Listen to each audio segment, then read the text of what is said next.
Now, before we dive into this morning's message, I want to talk about why we do what we do. Around here, we call this our mission. If you've been here for a few months, I try to talk about this at least monthly, and that is reminding all of us, what is our mission? Why do we exist as a church?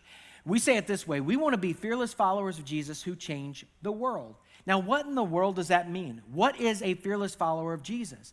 Now, we define that by calling that our wins. Our wins are simply our definition of what it is to be a fearless follower of Jesus. So the way that we say it around here is we count it a win when someone can say this. So this is our goal. So even this is your very first time here, what a great time to log on for the first time. What a great time to attend, because you're like, okay, this is what this church is hoping to help me accomplish. So we count it a win when someone can say, I'm a follower. That means I'm daily led by the Spirit and directed by the Word. Not perfect, but I'm a follower of Jesus who's led by the Spirit and directed by the Word in my daily life. We count it a win when someone can say we are a family. In other words, we are experiencing the type of community, we call it biblical community, that we read about in the New Testament. The way they interacted with one another, the 59 one another commands that we see throughout the New Testament. We want to learn and practice those one another's together, not only in our small circles, but in every part of our life. We count it a win when someone can say, I'm a guide. That means I help guide someone who doesn't yet follow Jesus to take one step closer to Jesus. We count it a win here at Fearless Church when someone can say, I'm a multiplier. That means I take time training other followers of Jesus how to be disciples who make disciples. We count it a win when someone can say, I am a servant. I serve where gifted, I serve where needed, both inside the church and also outside in the community. And finally, we count it a win when someone can say, I am a giver. I regularly and generously give to my church and to those in need. These are our 6 wins. This is what we are praying about. This is what we are dreaming about. This is what we are working. When you talk about our elders, our staff, our leaders, we all want to help you take your next step in all of these areas. I usually tell people when they kick off a new year, hey, pick maybe 1 or 2 of these to just, hey, how can I take my next step? How can I achieve and get a little stronger, make progress, not perfection in each one of these areas? Now, today, we are wrapping up a message series entitled Money Matters. And what we have learned the last 2 weeks is that when it comes to our money, God is the owner and we are the managers. So, how do we manage our money? Well, here at Fearless Church, we count it a win when someone can say, I am a giver. Now, the question I want us to answer this morning over the next 25, 30 minutes is this: why? Why do we say, oh, when someone can say I'm a giver, that's really a big win, that's really an awesome spiritual milestone and point that they can achieve? And you might say, well, I know why. It's because they want something from me. Like the pastor wants a new truck. So if we all give, right, the pastor's going to get a raise, or maybe they want to start a new program, they want to add to the building. There's something they want. Now, some of you aren't that cynical, and you'd say, no, it's because it feels good to give. I'd say, well, yeah, it does feel good to give, but what happens when it doesn't feel good to give? And then kind of the universal church answer is, well, Jesus tells us to give. I mean, we've heard this before. Jesus says it's more blessed to give than to receive. But still, the question has to be, why? Why is it better that I am the giver rather than the one who's receiving? And I think it's because Jesus knew something that we need to understand. Jesus knew that what we give to, we will become devoted to. My heart will naturally follow my giving, and my giving will direct my devotion. Whatever I want to be devoted to in life, I need to give to. I mean, Jesus said it this way, and some of you will recognize this famous quote: wherever your treasure is, there the desires of your heart will be. What you give to, you will be devoted to. It's just the reality. Whatever I'm given to, eventually something's going to happen in my heart and mind. I'm eventually going to be drawn to and devoted to that which I give. Now, Jesus had an opportunity to teach in a lot of different contexts. And one of the most famous times, and even if you're not a church person, you've probably heard this before, the Sermon on the Mount. So there's thousands of people out in front of him, similar to this setting, right? And he's speaking, and he's teaching, hey, this is what you need to know about the kingdom of God. And you can read that sermon, and you can usually read it in about 15 minutes or less. And it's Matthew chapter 5, 6, and 7. And one portion of that sermon, he actually talks to people that want to follow him, and he says, you need to think about money differently. You need to invest your resources different. And he says it this way, and again, I think probably 80, 90% you'll recognize this. He says, don't store up treasures here on earth. Why not, Jesus? Because that's where moths eat, and the rust destroys, and ultimately thieves break in and steal. And kind of his poetic way of saying, when we store up treasures, when we give towards, when we invest in the things that are temporary in this world, they don't last. They're not reliable. Decades later, as people begin to follow Jesus and understand more about who he is and how to live this faith thing out, there was a guy named Paul. You know him as the Apostle Paul, and he had a protege named Timothy. And listen to what he told Timothy. He said, Timothy, you need to teach those who are rich in the world, in other words, anybody who has any kind of resource in this world, to not be proud and to not trust in their money. Well, why not? He says, because money is unreliable, and you already know this, right?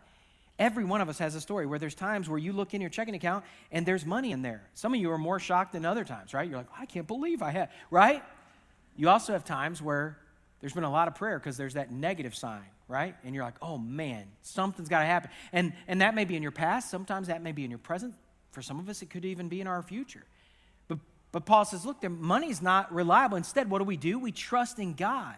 Not the almighty dollar, but Almighty God, because he's the one who provides. He's the one who richly gives everything we need for our enjoyment.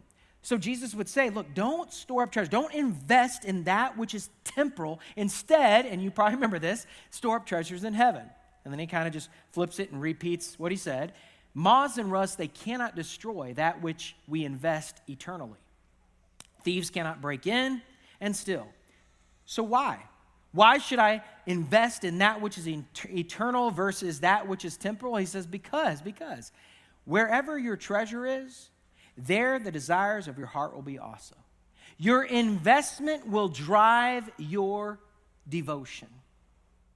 Because whatever you give to, eventually, you will become devoted to. So the question that we have to ask ourselves, every one of us, even if you're not somebody that follows Jesus, is, what do I want to be devoted to? What do I want to value in my life? What's important to me? Because whatever you give to, eventually you will be devoted to. Your giving reflects your devotion. So what do I want to be devoted to? Well, the disciples, they told Jesus, they said, look, we have been following you for a while, we've been sacrificing. Help us understand this a little bit more. And Jesus said, look, here's the problem. Here's the problem. When it comes to following me, you have to understand that no one can serve two masters. What's going to happen in your heart is you're going to hate the one and you're going to love the other. Then he kind of expounds on it, right? You're going to be devoted to one, dedicated to one, and you're going to despise the other. You cannot serve both God and money. In other words, what we give to, we will become devoted to. If we are not careful, all of us, our treasures will become our masters. Wherever your treasure is, that's where your heart will be also. The reason it's more blessed to give rather than to receive is because giving directs our devotion. Whatever you give to, you will become devoted to. So here at Fearless Church, we say, hey, we count it a win when someone can say, I'm a giver, because we believe and we understand that what we give to, we will become devoted to, and we want to be devoted, fearless followers of Jesus who change the world. It's our devotion, it's our desire, it's our goal that drives our giving. We want to be devoted, fearless followers of Jesus who change the world. So when somebody says, hey, I'm a follower of Jesus, they are aspiring to being a person that says, I am a giver. And the question is, well, to who? To who do you give? Well, first of all, I'm a giver, so I give to my physical family. The Apostle Paul said it this way. He said, give these instructions to the church so that no one will be open to criticisms. So some people ask, how do you come up with the content for your messages? And this is like how I do it. I'm like, oh, okay, tell the church that, right? And what is it that he wants to tell us? He says, those who don't care for their relatives, especially those in their own household, their own family, they have denied the true faith. Such people are worse than unbelievers. It's like they don't even believe that Jesus is who he says he is or will do what he says he will do. They don't have this faith. As followers of Jesus, we reflect the care and the provision of God for people around us. God is a God who cares for and provides for his family. And therefore, we reflect that, we replicate that when we care for and provide for our own families. So do you provide for the physical needs of your family? If not, you've denied the true faith. It's as if you don't even follow Jesus. So, as a priority, we would say, you know what? When it comes to me giving, I give to my physical family, because what you give to, you will be devoted to. Not just in your financial resources, but your time, your attention, your energy. Are you devoted to your family beyond just physical provision? God says what you give to, you're going to eventually be devoted to. I'm devoted to my physical family, so I give to my physical family. I'm a giver, so I also give to my spiritual family. Listen to what Paul says. He says, whenever you have the opportunity, let us do good. Let us be generous to everyone, but especially those who are in the family of faith. Again, Paul would argue, hey, look, we need to prioritize the care and provision for our physical families and for our spiritual families. Again, the disciples, they're like, man, we've given up so much to follow you, Jesus. We've sacrificed, we've given up all kinds of resource and relationships. And Jesus says to them, listen, I assure you that everyone who has given up, whether it's like things like houses or relationships like brothers or sisters or mother or father or children or property, for my sake and for the good news, for the mission of God, will now receive in this life 100 times as many houses, brothers, sisters, mothers, fathers, children, property, whatever it is, right? And here the disciples are like, man, we've given up so much. And Jesus is like, no, you've given up, but everyone who's given up anyone or anything for my sake will receive, notice what it says, in this life 100 times as much. Well, how is that possible? Because here's the reality. When you and I make a decision to follow Jesus, we become part of God's forever family. And God's family, when you become part of God's family, God's resources become shared resources. And the first century really understood this. As we read some of the stories from the first century church in the book of Acts, we see that all the believers were united in heart and mind. They had a purpose, they had a vision, they had a mission that they were about.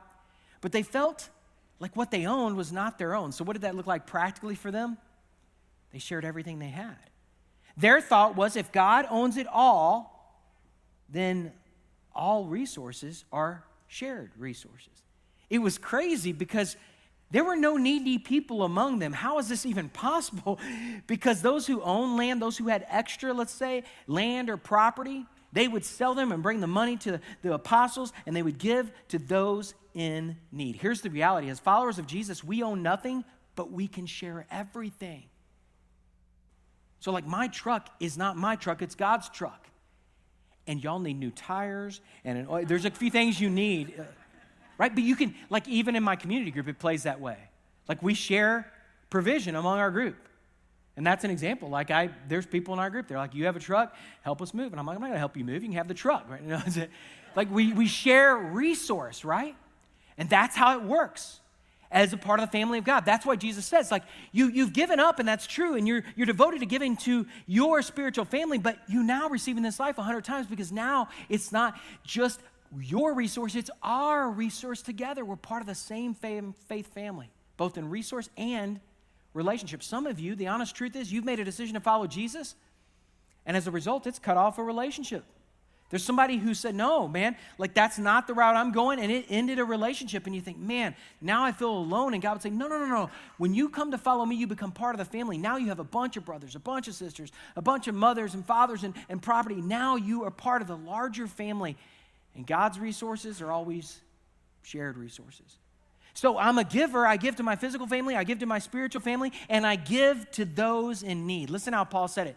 He said, teach these things, Timothy, and encourage everyone to obey them. So what are the things that we're to encourage everyone to obey? He says, tell them to use their money to do good. How? They should be rich in good works and generous to those in need, always being ready to share with others. As fearless followers of Jesus, we are to be known as people that are generous and always ready to share with others. At Fearless Church, we count it a win when someone can say, I'm a giver. I give to my physical family, I give to my spiritual family, and I give to those in need. Jesus said, it is more blessed to give than to receive. Because what we give to, we will become devoted to. So how does your giving, how does my giving reflect and direct our desired devotion for each one of these? See, God desires to use our giving to your physical family, your spiritual family, and to those in need around our lives to provide for these needs so that it will change our devotion. God's priority are these, and he wants our priority to be these. Our devotion to be directed by our giving. Now, the truth is, for the majority of us, our giving doesn't accurately reflect our devotion to these. I mean, we care about these, but if you were to examine our giving, the far majority, we'd say, well, man, I'm spending a lot on my physical family, and that doesn't mean I'm not devoted to my spiritual family or devoted to my physical family or devoted to those in need, but it doesn't reflect it. So where do we even start? Well, we start with the first priority, right? We start with our physical family. We start with that provision. That's a priority. It's God's priority for your giving, my priority for my giving.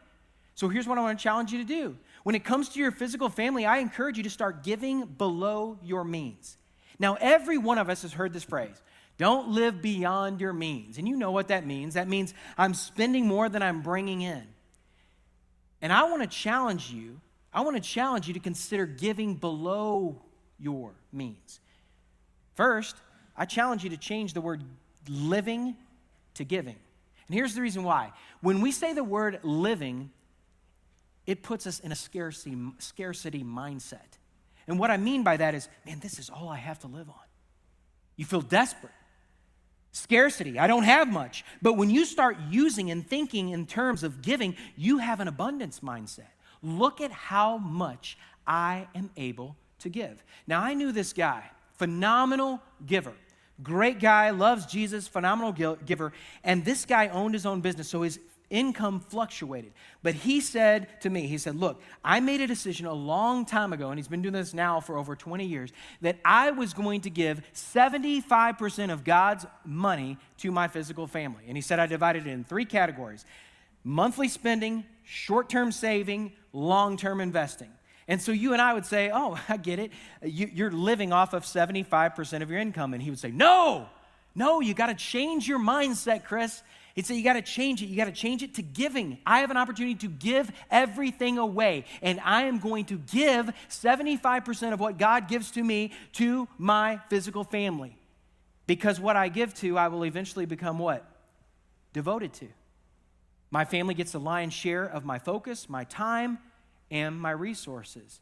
My God is a giving God, so I will be a giver. I'm a giver to my physical family, but we talked about this. I'm also a giver to my spiritual family. And here's what I want to challenge you to do in this area.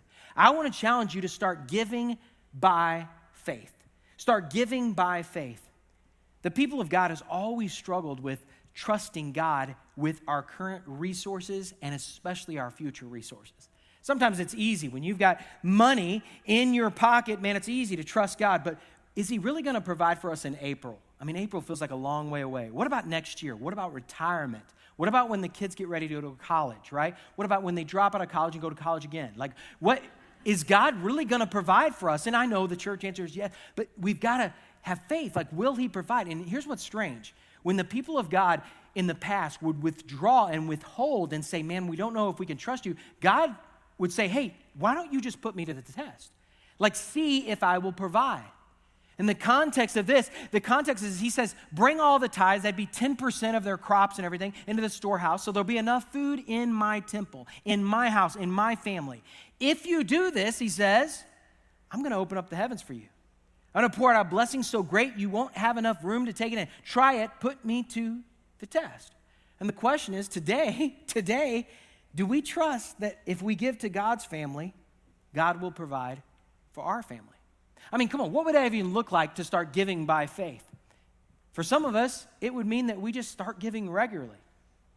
For some of you, if you were to take new ground in this area of your life, you would start giving regularly, maybe once a year, maybe once a quarter.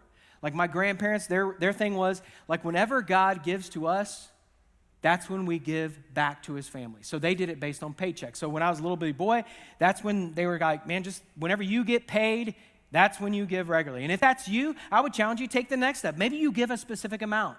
Maybe you say, all right, I'm going to give $25 out of every paycheck or $50, whatever it is. And you just start giving and saying, man, I'm going to see what God does in my heart.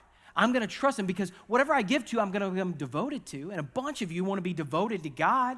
And so you're like, man, I'm going to see if he is faithful. I'm going to put that truth to the test. And he goes on, or we would say too, maybe if you're already giving a specific amount, step it up and give a percentage. And the reason I say that is because your income, hopefully in 5 years, 10 years, 15 years, is different than it is now. So instead of just adjusting the amount, maybe you say, man, I'm going to trust God with a percentage. I knew this guy that he said every time he got a raise, he didn't get a raise every year, but if he got like a 3% raise, he would take 1% and invest it, so retirement type thing. 1%, he'd add it to his monthly expenses and just be able to have a little more provision, and then 1% he would give to his spiritual family, to his local church. And you can imagine over 10 or 15 years, that percentage starts to go up, and maybe you're already doing that, so I would say, what if you started giving sacrificially? And this is the hardest one, because you'll know if you've given sacrificially because there's something you cannot have, there's something you can't do, and somewhere you can't go. Have you ever been in that position that there's something I can't have, something we can't do, somewhere we can't go because of what we gave last month?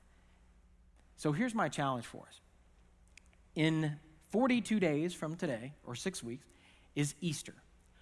What if we tried to change our devotion by changing our giving? What if over the next 40 days, so maybe just a Good Friday, you said, you know what? I'm going to take my next step. So if you've never given before, you say, I'm just going to give regularly. If you're getting paid once in the next 40 days, awesome. If you get paid, 2 or 3 times, just say, I'm going to give a little something. Or maybe you commit to a specific amount, or maybe a certain percentage, or maybe it's sacrificially giving in ways you've never have done. And let's see what God does in your heart, not just providing for you physically, but doing something inside of you eternally and internally. What could God do? Now, I know what you're probably thinking. You're like, oh, I see. There it is. It all wraps a bow. He wants more money into the church. Okay, here's what you can do. I don't want to be an obstacle between you and the growth God wants for you, so give to another church. Find another church. They'll receive your money and be like, amazing, praise God, awesome, right?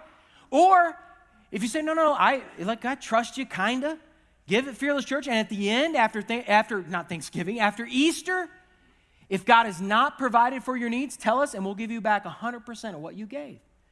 Because I'm so convinced God wants to change your devotion. You're worried about your giving. He's worried about your heart. And see, the truth is, whatever you give to, whatever I give to, is what we are going to become devoted to. So this old boy, he was competitive, right? And he was like, dude, I've decided I'm going to become a giver. And he said, so if God says test him, I'm going to test him. And he said, I'm going to double tithe. So this guy gives 20% of everything he makes to his local church.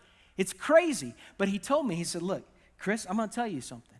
There has never been a day that God has not provided for 100% of the needs for me and my family. Not a day. And he sat and he gave a kind of a crooked smile when he told me this. And he said, and he's provided for 90% of the fun stuff. He said, I got jet skis, I got a four-wheeler, I got some awesome guns, I got stuff I don't need, and God provides it. He said, Chris, you can't outgive God. God's done something. I want to be devoted to my family and to my spiritual family, so this old boy gives 20%. I am a giver. I give to my physical family, my spiritual family, to those in need. And here's a challenge. I'm just repeating what he shared with me years ago. I want to challenge you to start a saving to give.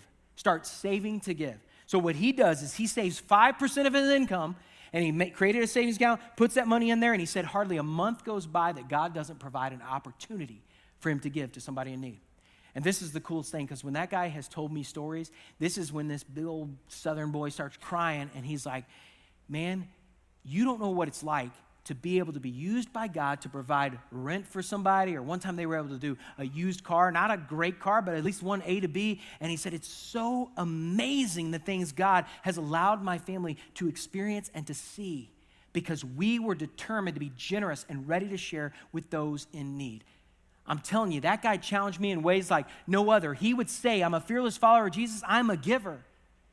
And I look at this and I say, and I've told him this, Like, this guy makes almost $150,000 a year. And I'm like, yeah, I guess mathematically I can figure it out. That seems like that could work in our culture. But he said, Chris, dude, that's not where I started. He's kind of a numbers guy, so he's very specific. He said, I used to spend 112% of my income on my family. I was going into debt month after month, year after year. I was in a lot of trouble. And then he told me a story. This is years ago. He said, I sat in a church and the pastor's challenges, and he said, I realized, man, God has given me so much. I want to not give back to God. I want to reflect God's generosity to the world. So he said, I went home that afternoon and I wrote this dream budget, and he said, and I started. It took him 10 years to get to this point, and he's been doing this for over 20 years. He said, Chris, you just start where you can. As soon as he said that, it reminded me of the Apostle Paul's words. Paul says, I want you to excel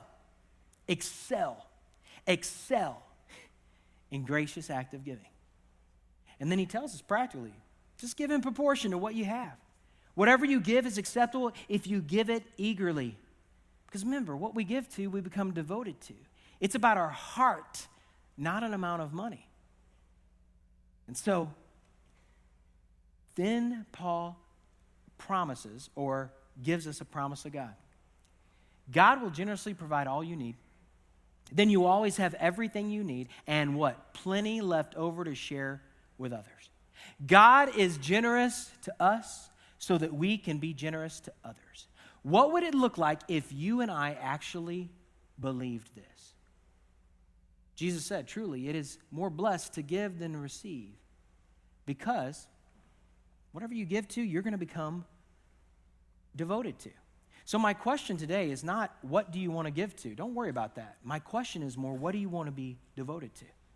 And Jesus would say, wherever your treasure is, whatever you invest in, whatever you give to, that's what's going to change your heart. That's what's going to change your devotion. The desires of your heart will mold and shape to that which we invest in. Be careful, Jesus would say, be careful. If we invest in getting a lot of stuff and comfort and whatever we want to do in this society, be careful, because in the end, the moths eat that, rust destroys it, and thieves break in and steal it. It's not going to last. But if you choose to invest, if you choose to give to what God prioritizes, get ready, because it cannot be destroyed. Nobody can take it away. Because what we give to, we will become devoted to. See, receiving will change your day. Giving will change your devotion. If you and I want to be devoted to God and His mission, I think Jesus would say, then give to God and His mission. What would it look like? What would it look like for the next 40 days if you just said, you know what? I'm going to try it. I'm just going to take my next step. I'm not going to take a leap. I'm just going to take my next step of faith, and I'm going to see if God will provide not only for my physical needs, but if He'll start changing something in here. Because there's a bunch of you, again, I'm going to say it's over 50% that say, man, the whole reason I show up at church is because I want to be more devoted.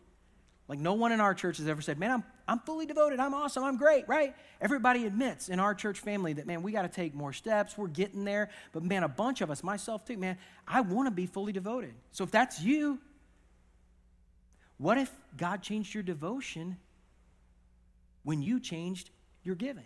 When you stepped out in faith? And what if all of us just started believing that God would provide? Not only what we need, but enough left over for generosity beyond our physical families. See, the truth is, the day that you and I believe this truth is the same day we will start giving according to this truth. Extreme generosity always begins with fearless faith in God and His provision. When you trust that God's going to provide all you need, you have no problem giving to anybody and everybody around you. And when you do that, what you give to, you will eventually become devoted to. Let's pray.